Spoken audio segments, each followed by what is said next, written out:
اس کو جو ایکسرسائزز یا جو ان کی گیم یا ایکٹیویٹیز کہہ لیں یہ ہمارے لیے ہیں, یہ گیم بوائز اور یہ کارٹون نیٹ ورک اور یہ فلان اور ڈھمکان, ان کے بچے یا تو زیادہ تر تیر اندازی کرتے ہیں, شوٹنگ کرتے ہیں, یا دوڑ کی جو مقابلے ہوتے ہیں جس میں جسمانی فزیکل فٹنس جو ہے اس کے اوپر, اور خاص طور پہ تیر اندازی اور شوٹنگ کے بارے میں ان کا یہ کہنا ہے کہ جو لوگ ان ایکٹیویٹیز میں رہتے ہیں ساری زندگی ان کے فیصلے, ان کی ججمنٹ اور ان کے اندر ایک خاص طرح کی طاقت اور ایک خاص طرح کی صلاحیت جو ہے وہ پائی جاتی ہے. اچھا پھر اس کے علاوہ یہ بھی ذہن میں رہے, ہم نے گھر میں بڑا عام دیکھا ہے نا, اور سگریٹ نوشی پبلک جگہوں پہ حکومت نے منع کر دی ہے,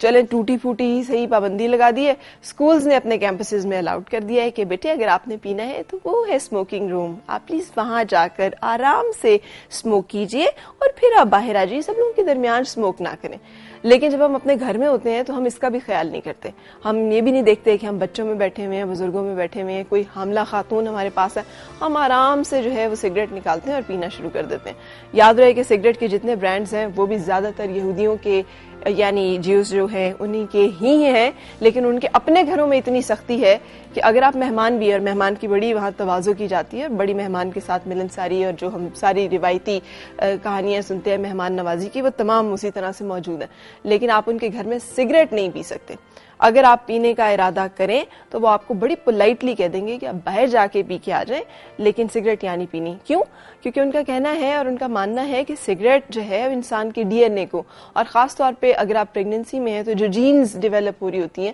ان کے اوپر ڈائریکٹلی اثر انداز ہوتی ہیں اور اس کو تباہ کرنے میں بڑا اہم کردار جو ہے وہ ادا کرتی ہیں. اچھا اب اس کے بعد جب بچے پڑھنے کی اسٹیج پر آتے ہیں تو کلاس اے جسے ہم کہتے ہیں 6 گریڈ کہہ لیں یا تقریباً 8-10 سال کی عمر کہہ لیں, جس میں ہم ابھی بچوں کو 1+2 2+4 یہ ساری چیزیں جو ہے وہ پڑھا رہے ہوتے ہیں, یا کانسیپٹس یا کانسیپچل میتھس جو ہے اس کو لے کر چل رہے ہوتے ہیں, وہ کاروباری میتھس پڑھاتے ہیں جس میں یہ وہ آپ نے دیکھا ہوگا ہمارے بچوں کو بھی بڑی مشکل آتی ہے کہ اگر آپ کسی دکان پہ گئے ہیں اور آپ نے 12 انڈے لیے ہیں اور 12 انڈوں کی قیمت جو ہے 14 روپے تھی اور آپ نے 100 روپے دیے تو واپس کتنے آئیں گے. سو اس طرح کی جو چیزیں ہیں اس میں وہ بڑے کمانڈ ان کو دی جاتی ہے اور اس کو سکھایا جاتا ہے باقاعدہ. ڈاکٹر اسٹیفن کارلیون نے یہ بھی کہا کہ جب انہوں نے کمپیریزن کیا کیلیفورنیا میں انہی بچوں کا اسی عمر کے بچوں کے ساتھ, تو انہیں پتا چلا کہ کیلیفورنیا کے بچے جو ہیں وہ ذہنی استعداد میں اسرائیل کے بچوں سے تقریباً 6 سال پیچھے تھے. آپ اندازہ لگا لیں ہمارے یہاں پر جو ورژن آف اسٹڈی پڑھایا جاتا ہے جس میں کہ یہ بھی نہیں پتا ہوتا کہ جو پڑھایا جا رہا ہے وہ کیوں پڑھایا جا رہا ہے, اس سے کیا ٹارگٹ اچیو کرنا ہے, وہ ٹارگٹ کتنے عرصے میں اچیو ہوگا, اور جو ٹارگٹ اچیو ہوگا اس کے بعد جو آئندہ ان دا لانگ ٹارگٹ ہے اس میں یہ کتنا ہیلپ فل, کتنا امپورٹنٹ اور کتنا اہم ہے, اور یہ کون سی سٹیج ہوگی اس کی. ہمارا جو نظام تعلیم ہے وہ ماشاءاللہ باہر سے اچانک کچھ ایکسپرٹس آتے ہیں جو ہمیں بتاتے ہیں یہ چند چیزیں نکال دیں, یہ چند چیزیں ڈال لیں, اس لیے کہ یہ چند چیزیں پڑھ کے جو ہے نا وہ ہمارے مفاد پہ ذرا زد پڑتی ہے, وہ اس لحاظ سے اپنے بچوں کو لے کر چلتے ہیں. پھر اس کے بعد جب بچے یونیورسٹی لیول پہ آتے ہیں, ہائی اسکول میں ہمارے یہاں نا آرٹس پڑھنا, وہاں سائنس کے مضامین کے ترویج ان کے اوپر فوکس کیا جاتا ہے, کوشش کی جاتی ہے بچے زیادہ سائنس کے مضامین جو ہیں وہ پڑھیں. یونیورسٹی میں جب وہ آتے ہیں تو وہاں پر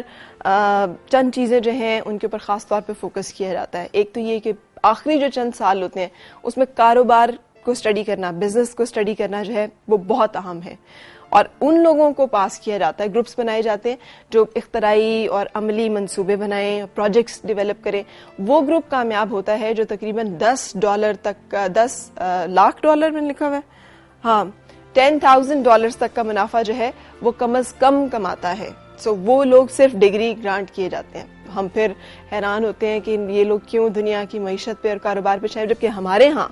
ہر بچہ جب پڑھ رہا ہوتا ہے کسی کے بھی ذہن میں کاروبار کرنا یا کاروبار میں کامیاب ہونا نہیں ہوتا. 100% اگر لوگ پڑھ رہے ہیں تو اس میں سے 90%, 95% جو ہے وہ کسی نہ کسی نوکری کی خواہش جو ہے یا کسی نہ کسی نوکری کو ٹارگٹ کیے ہوئے ہوں گے. اسی لیے یہ بہت امپاورڈ لوگ ہیں, ان کے اوپر کوئی بھی غلبہ جو ہے, یہ امپلائرز ہیں, ہمیں ان سے نوکری چاہیے ہوتی ہے اور چاہتے نہ چاہتے ہوئے ہمیں ان کے ایجنڈا اور ان کے اصولوں اور ان کی باتوں کو ماننا پڑتا ہے. اچھا پھر اس کے بعد جب ہم آتے ہیں, انہوں نے اپنا ایک اسٹیبلش کیا ہوا سوشل سیٹ اپ بھی. نیو یارک میں اگر آپ جائیں تو ان کا ایک سینٹر ہے جہاں پر کہ لوگوں کو فری آف کاسٹ, جسے کہتے ہیں بلا سود قرضے وہ دیے جاتے ہیں. اگر فرض کیا ہم میں سے کوئی جیو ہے اور اس کے پاس ایک اچھا منافع بخش آئیڈیا ہے, وہ لے کر وہاں پر جائے گا وہاں پر جو لوگ بیٹھے ہوئے ہیں وہ ان کو بلا سود قرضے دیں گے اور وہ اپنا کاروبار شروع کریں گے اس طرح سے. جتنے بڑے بڑے برانڈز ہیں, مشروبات کے نام لے لیں آپ, ڈریسز کے نام لے لیں آپ, ان میں سے یہ ایک دوسرے کو سپورٹ کرنے کا, ایک دوسرے کا ساتھ دینے کا, ایک دوسرے کا حوصلہ بڑھانے کا, یہ جو ان کے اندر ایک سوشل ایلیمنٹ ہے, اس کی وجہ سے بھی یہ چھوٹی سی کمیونٹی دنیا پر چھائی ہوئی ہے. اچھا, پھر اس کے علاوہ ایک اور چیز بڑی اہم ہے. آپ کو پتہ ہے میڈیکل کے جو اسٹوڈنٹس ہوتے ہیں, ایون اگر جیوز جو ہیں وہ میڈیسن اسٹڈی کریں بھی, تو اس کے بعد یہی جو میں آپ کو بتا رہی ہوں ادارہ جو نیو یارک میں جس کا مین سیٹ اپ ہے, وہاں پر ان کو یہ پروموٹ کیا جاتا ہے اور ان کو انکریج کیا جاتا ہے کہ بغیر کسی ہاسپٹل میں نوکری کرنے کے بجائے وہ وہاں سے قرضہ لیں, بلا سود قرضہ, اور اپنا ایک کاروبار شروع کریں. اس لیے زیادہ تر جو یہودی ڈاکٹرز ہیں وہ ہمیں پرائیویٹ پریکٹس میں نظر آتے ہیں, اس میں نوکریوں کے بجائے. یہ ایک انفراسٹرکچر ہے, یہ ایک سوچ ہے جو کہ پریویل کرتی ہے, اور یہ نسل در نسل کیا جانے والا وہ کام ہے جو کسی بھی جگہ پر اگر رائج کیا جائے تو یقیناً نتائج وہی ملیں گے جو ہمیں اس ایک مخصوص خطے, اس ایک مخصوص قوم کے ساتھ مل رہے ہیں. ہم نے سوچنا صرف یہ ہے کہ ہم کیا کر رہے ہیں, اور ہم نے سوچنا صرف یہ ہے کہ کیا ہماری پرائرٹیز اور پریفرنسز میں بھی ایک ذہین نسل پیدا کرنا, ایک کامیاب انسان پیدا کرنا, ایک ایسا انسان جو امپاورڈ ہو, جبکہ ہمارے حضور صلی اللہ علیہ وسلم نے ہمیں بتا دیا ہے کہ جو مال ہے یا جو اسے کہہ لیں رزق کا تقریباً 70% حصہ, بلکہ شاید اس سے بھی زیادہ, میں اس کی صحیح